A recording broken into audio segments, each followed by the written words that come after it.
Welcome back to the SilmFilm script discussion for Season 2, Episode 8. This is Part 5 now, I believe, or 6. Now I'm lost. So 6, yeah.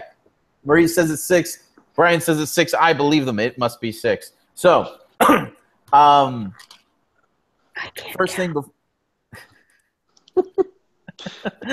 first thing, if you check down below in the description, if you're watching this later, you'll find a link to MythMoot 4 and the registration thereof. It's an awesome conference that's going to be going on in Virginia on June 1 through 4, because that's how you express dates, apparently. I'm getting a little tired and a little punchy. But it's going to be awesome. I'm probably going to be there. Marie says she's going to be there. A bunch of awesome people are going to be there, including Professor Corey Olson, also known as the Tolkien Professor, Dr. Verlin Flieger. Who is the other person? Michael Drought is confirmed. Yes. Those are the confirmed personages, I believe. Yes. Each one of those is like a dagger in my heart. Brian, sadly, will not be there because he lives on the opposite side of the planet. If you're watching this live, if you scroll up on the comments, you can find it there. Okay, so I think we have made our way out of Act 2. Did we have any more? Well, yeah, we're done with Act 2. Right. Did we have any more Valar that we wanted Melkor to talk to in Act 3? Aule, do we want to bring Ulmo into this? Into a discussion with Melkor, or maybe have him talk? I'd rather maybe have him listening to him talking to other people. I feel like Ulmo kind of wants distance from Melkor so that he can observe better. I don't think he especially after this episode where he's like, "Good job, Togus. Thanks." All right, maybe have him talking to Irmo. Yeah. Oh, we said we wanted to do that. Yeah, we should do that here. What is that conversation about? Melkor. It has to be about Melkor. Yeah. Right. So Ulmo can be expressing his fairly clear conviction that this is all going to go terribly. Irmo is the guy of possibilities, and anything could happen. So if Irmo is sympathetic to Ulmo, he could say that, well, even despite your worst fears, there's still things to be hopeful about, and there's still things we can do about that. Like, even if you're right and everything goes terribly, terribly wrong. Yeah. Okay. That's still salvageable. Yeah. All right. Is that something we want Irmo to say? That sounds like an Irmo thing to say, and I think that's an okay. I feel like if we put that any earlier than Act 3, then it's messing with our tension arc. But I think in Act 3 it works okay. Who else? Did we want anything from the other proponent of do you want anything from Orome or Yavanna? We're going to get Orome in the next episode with Pelargorn. Yeah. Yavanna, I don't think she has strong opinions on Melkor. I don't think she likes Melkor. Melkor ruins her creation all the time. Yeah. But I don't think she views him as anything more than a large nuisance. Okay. I don't know. I think he messed with her stuff directly the most. I think she would be kind of salty about that. Certainly she's going to be very, very salty by the end of this season. Well, sure, after the trees, she has her personal reason to hate him, but I just feel like up until this point, she hasn't liked what he's been doing, but doesn't take it all that personally. Okay.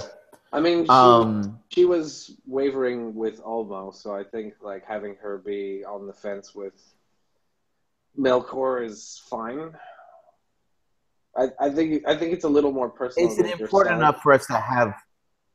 Is it important enough for us to have her to give her screen time in this episode? I don't think so. I just don't know what they would talk about. Like that's my. I would say I'd like to have it. But right. We're gonna wind up having the same conversation 15 different times. Is I don't want to do that. Right. Okay. Which is the nice thing about someone like Irmo, who has a different point of view. Right. Right. But, right. By the way, Brandon says that he also plans on being in Myth Moot. So there you go. We might have to schedule another live session. And as a matter of fact, we most certainly will. Okay. And it can be during the conference because we can just set it up for a time. Right. We can actually put in conference happening. Yeah.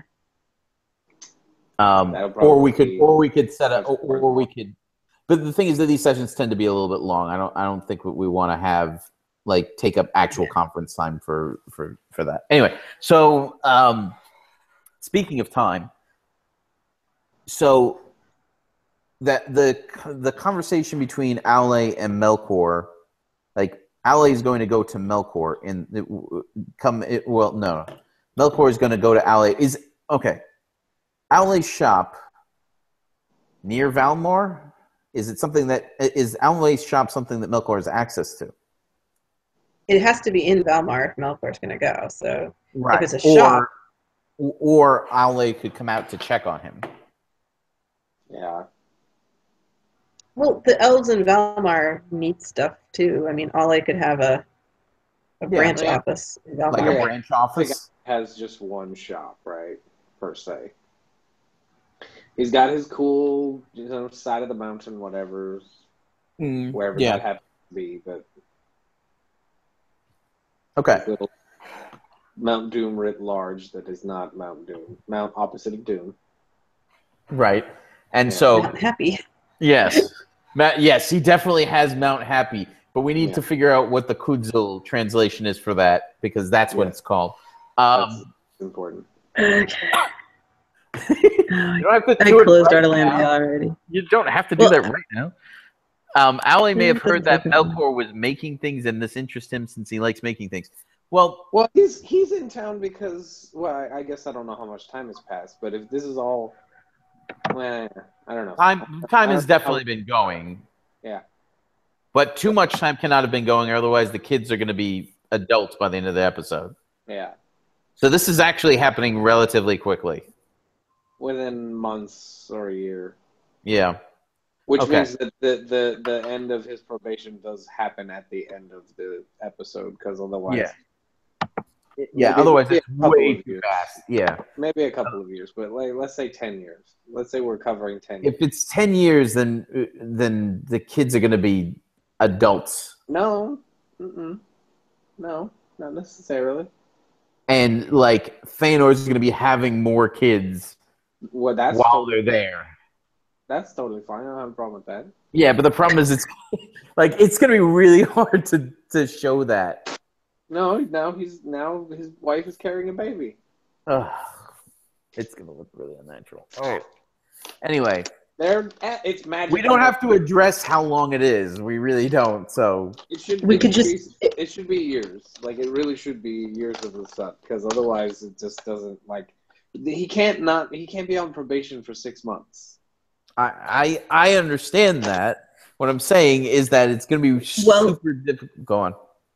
No, we can have a time jump. So the time with the children in Valmar visiting can be through most of the episode, but there can be then a time when Melkor was on probation for many years and he finally finished his project. We can put years in it at that point. So then we don't show the kids anymore. The kids' storyline is done. Yeah, we should wrap up the kids' storyline and then not reference time too much after that. Does that work? Well, what I'm afraid of is that it's going to feel like the kids' storyline is unresolved if we drop them. We'll finish it then. Yeah, but even if you finish it, if you drop them, but they're like a C plot. Yeah, no, I understand that. Fingolfin and Feanor can reappear before the end. Yeah. Right. But the kids can just not be on screen. Right, but what I'm saying is that if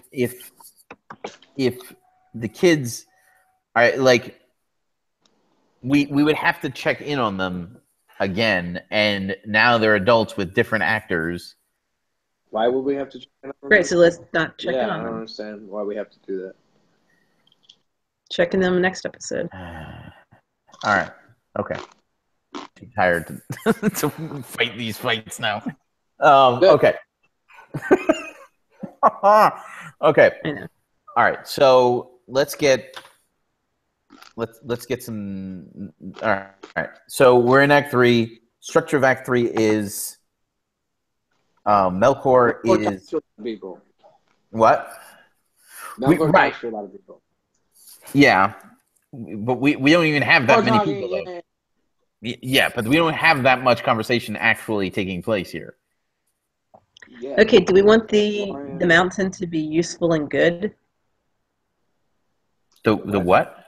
The mountain, instead of Happy Mountain, can it be Mount Useful and Good? Oh my god. I guess it can, yes. Okay, well then that's just Mara. All right, beautiful. All right, cool. I like it. I would have hoped. So, Mount Mara. Mount Mara? What? All right. Certainly seems like an Aule name. Yes, it does. Would sound good. Useful and good? Useful, yes. This is a good name. Yes. All right. So all right. So we need to get Aule in there to see Melkor in some way. Because remember, they used to be work bros, remember? Yes. So, like, I think that somewhere Aule really hopes this is going to work out. Aule seems to be a very hopeful person. Yeah. And he's like, we'll worry about problems when we get to them. Right. So, so Aule comes out to see him. We get the conversation between Irmo and Ulmo. Although we have Professor Olsen play Aule in the adaptation, because they both like to kick the can on problems until. Yeah. All right. Speaking of which, let's fix the problems that we have. Do we want to revisit? Do we want to revisit Feanor and Fingolfin in Act 3? Sure. Why not? Well, because we're gonna get Feanor in Aule's shop with. Oh right. Okay, then that's enough. Towards the end of it. Okay. Yeah, we don't need two Feanor scenes. Do we to put Fingolfin in here somewhere? I don't think so. Okay. Is Fingolfin going to meet Melkor in this episode? Well, what if he's the one that Melkor's talking to while Tulkas and Eonwe are conversing? Are having their conversation back in Act 2. They're behind Melkor's back in front of his face conversation? Right, yes. Yeah. Okay. I guess? Okay. Yeah, you said random elf, so why not Fingolfin? Sure. Yeah, okay. All right.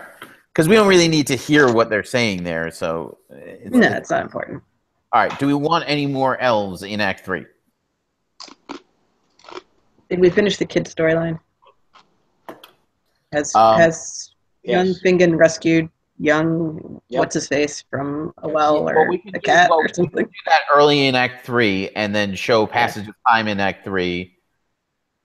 And then... As well as being able to do that. Aule's visit. We go to Aule's shop with Tulkas, who is super suspicious. Feanor says, "Hey, can't you use that for blobbity blobbity blue?" And Aule and I said, "Well, I guess you could." And Tulkas storms out. So we get to Act 4. We get to Act 4 where we have the final confrontation. I think Feanor should be cranky about it. Like he should be like, no, I agree with that. I'm just getting his like the angle I feel we should be getting is you guys are stupid for giving him that. Yeah, okay. I'm okay with that. I don't know if he's gonna straight up say that Aule is stupid. No. he's just like that is explosive, and you shouldn't put it in the middle of a populated town. Yeah, that sounds like a terrible idea. I've done that before.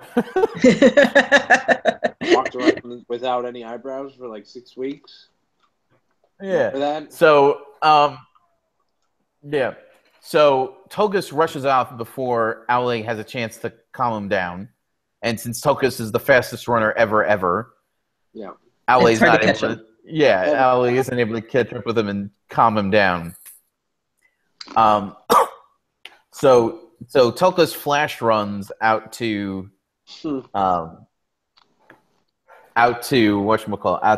Valmar, where Melkor is having his big unveiling thing,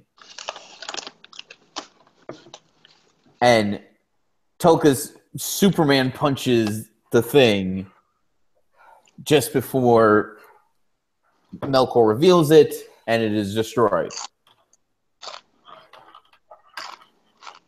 But I feel like that's not enough. You're asking me so many hard questions. Okay. I really can't think of a better idea than the hot springs thing. So what he stomps what there's a curtain covering it, and he like just cannonballs into it. Yeah. That's really dumb. I mean, okay. I don't know. I'm really tired, and thus a little bit. I can't. No, we can't. We got to get this done. No. All right. So if it's hot springs, that's what if it were hot springs, then it needs a water source, and Melkor has to be bringing the water into the springs or something.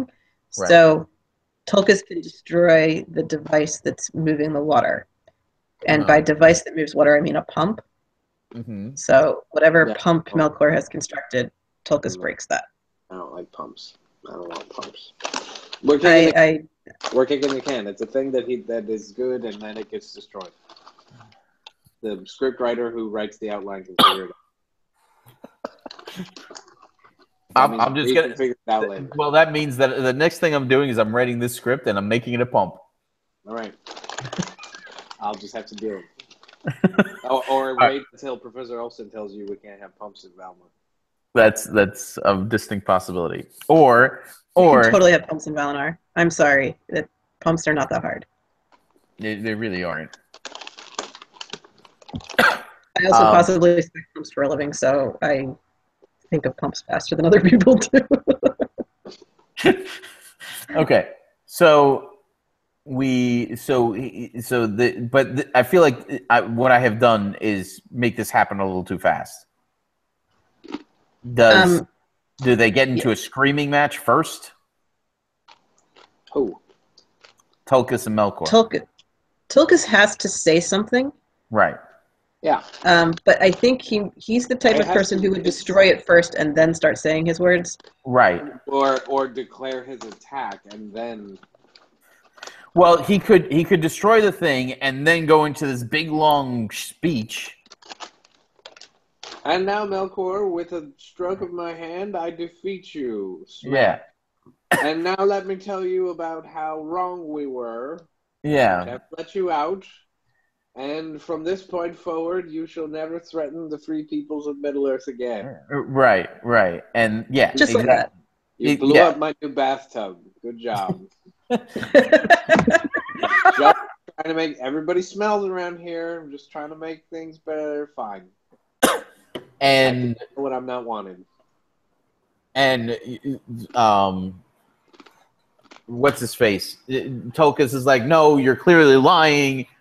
Yeah, he's lying. Behold. He's lying. There's no way. And he starts looking around. He's lying, right? And Ulmo is like, Ulmo has his head in his hands, like, God. Right. And really. Right. And Ulmo is like, Tulkas, I've been with him this entire time. Yeah. Don't you think I would know? And Aule comes chugging up at this point, and it's like, I was trying to tell you that, and Aule is the one who lays out exactly what it is and what he was doing. Mm-hmm. There you go. Well, and he makes a big stink about destroying the work, right? Like, right. Yes. Yeah. Aule doesn't like to see stuff destroyed. Right.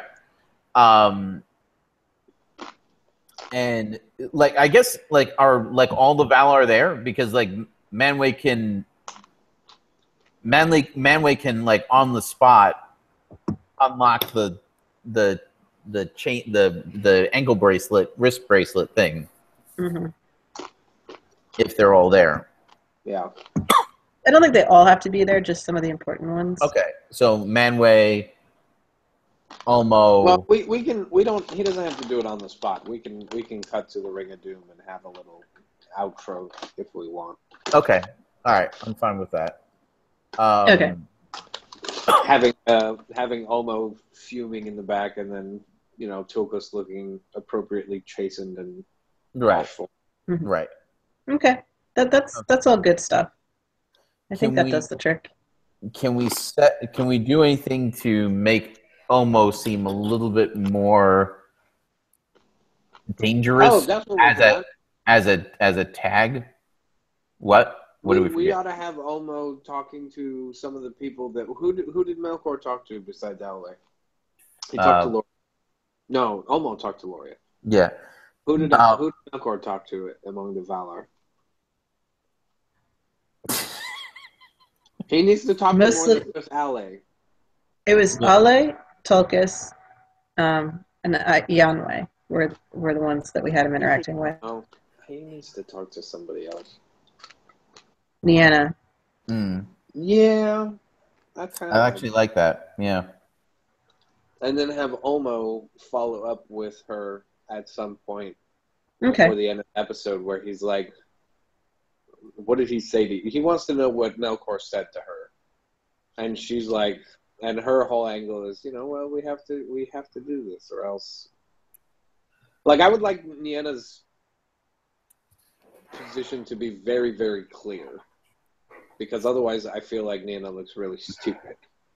So not only does she have her little feel at the thing, but she also needs to like elaborate on it at this point in the episode before the end, where she's like, "Look, I know why you're this way, but we have to do." I agree that her explaining herself to Ulmo, who's antagonistic about it, would be the best way of her getting that point across. Of sure, I realize that this doesn't look good, and he's by nature he's proven himself a bad guy the whole time. But if we don't give him, he's dangerous, but yeah.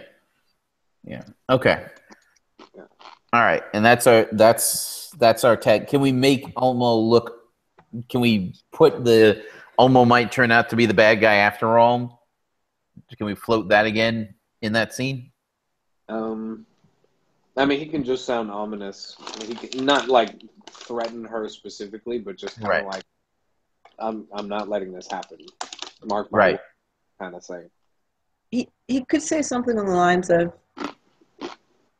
if everyone thought like you, we wouldn't, like something like we wouldn't be able to. We never would have gone to war. Yeah, or something. Yeah, something like that. Well, clearly you can't be right because this doesn't work that way. Right. Brandon said, "I hate your pump and you. You shall henceforth be prevented from corrupting Middle Earth with your pumps." I think that's supposed to be Middle Earth while I'm around. I think that's Tulkas' line that he's saying. Either way, I know it's not the best ever, but it is late and I am tired. Yeah, I am too. We're kicking the can. The can's kicked. And I know what pumps are. No, I know what pumps are, so I know that you can destroy them. Sure. Yes, and pumps are actually really easy to make. So you keep assuring me of that, and I keep not believing you. Okay, you know what? I'm going to make a pump, and next time that we have one of these conversations, I'm going to show it to you. And it's going to be a super simple pump that any idiot with... And some really buff shirtless guy is going to come into your room and smack it out of your hand and say, ha-ha, and then... Yeah. I can send you links to descriptions of the insides of pumps. Again, I kind of look at them for other things. I can't think of anything I'd rather read. No, it's like YouTube videos of like, this is how you assemble a pump. All right. It's kind of cool. Or diagrams of ancient pumps. Anyway. So let's wrap this up. I think we've We can base the pump on the Hanging Gardens of Babylon. Yeah, they had pumps. That sounds cool. Okay, See? cool. Let's go with that. Or he could be doing a garden with water being pumped up onto it because their city is like on the slopes of the mountain, right? Yes. And so it's possible that terraced gardens. Mm-hmm. Oh, see, that's better. Like, because if he wrecks the garden in the attempt, because the pump is not out, right? It's not on display, right? It's got to be worked into so that it looks natural and all that. So he wrecks the garden while he's wrecking the pump. There we go. Now so maybe could he get something from Aule that's like a magical component so that to power the pump because reasons? I mean, there's no dangerous. It could be a pneumatic pump. Yeah, but where's the dangerous component? I would hate that. It's still in the. Well, it's not electrical. That's all. All right. We'll figure it out. We'll figure it out. Anyway, I don't know. Okay, I like the garden idea better than the hot spring, but it doesn't have a dangerous component. Which it could be both. It could be both. It could be both. You're right. Like Japanese hot springs are basically gardens anyway. So that's true. Okay. Let's do this. All right. I'll find something dangerous that you find in a very peaceful garden hot spring and garter snakes. No, that doesn't help us at all. It can't be a garter snake. I've been bitten by a garter snake before. All right. So that's irrelevant. Melkor's not making garter snakes. This has been the SilmFilm script discussion. Season 2, Episode 8. It's been an exciting time. Anyway, if you're watching this on YouTube in the future, definitely like and share the videos if you like and want to share them. I can't imagine why you wouldn't. Who wouldn't? I mean, clearly. Anyone who got to this point clearly is already off the deep end. Yeah, absolutely. I'm incredulous and slack-jawed that we're this ridiculous. Don't forget to subscribe if you're new and you haven't, because clearly, if you weren't new, you would have subscribed. And check out the links below for there's a whole bunch of information down there on people who were involved with the SilmFilm project, and also there will be a link that can get you to registration for Mythmoot 4, June 1st through 4th next year. Early bird registration is a great deal too. Check it out. Have a great night.